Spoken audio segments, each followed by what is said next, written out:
Hi friends, வாங்க இன்றைக்கி எங்கள் அம்மாவுக்கு தெரியாது டீ வைக்க போகிறோம். நாங்கள் 3 பேர் சேர்ந்து தான் ஃப்ரெண்ட்ஸ் டீ வைப்போம். எப்பயுமே எங்கள் அம்மாவுக்கு தெரியாது நாங்கள் இப்போ வைக்கிறதுனால எப்படி வைக்க போகிறோம்னு தெரியல.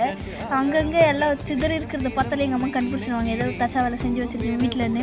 எங்கள் அம்மா ஒரு டீ லவர்னால அவங்களுக்கு டீ வச்சு கொடுத்ததும் அவங்க ஆங்கிரி மூட் சுவிட்ச் எல்லாம் அப்படியே ஆஃப் ஆகிடும். அப்படியே உட்காந்து எதமோ கால் மேல் கால் போட்டு டீ குடிப்பாங்க. அதனால நாங்கள் இப்போ டீ வைக்க போகிறோம். டீ லவர்ஸ் எல்லாம் ஒரு லைக் பண்ணிவிடுங்க. அப்புறமா எங்கள் சேனல் அப்படியே கொஞ்சம் லைக் பண்ணி சப்ஸ்கிரைப் பண்ணிக்கோங்க. உங்கள் ஃப்ரெண்ட்ஸ்க்கெல்லாமும் ஷேர் பண்ணி விட்டுருங்க. அப்புறம் பாருங்கள், எங்கள் தம்பி ஒரு சின்சானில் வரனால டான்ஸ் ஆடுறோம். அப்புறம் சுக்கு பொடி போட்டுக்கலாம். அப்புறமா சர்க்கரை வந்து அதிகமாக போட்டு குடிக்காதீங்க ஃப்ரெண்ட்ஸ், நிறைய டயபெட்டிஸ் ஆகும், சுகர் வந்துடும். அதனால் கம்மியாக போட்டு குடிங்க. எங்கள் தம்பி அதான் சொல்கிறான். வாங்க சரி பேசிகிட்டே நம்ம டீ ரெடி ஆயிடுச்சு. வடிகட்டி இந்த பக்கம் ஒரு ஆற்று அந்த பக்கம் ஒரு ஆற்றி குடிக்கணும் ஃப்ரெண்ட்ஸ். டீ அப்படியே எடுத்து குடித்தா நம்ம நாக்கெல்லாம் வெந்துடும். அதனால் அப்படி ஒரு ஆற்றி இப்படி ஒரு ஆற்றி வாங்க.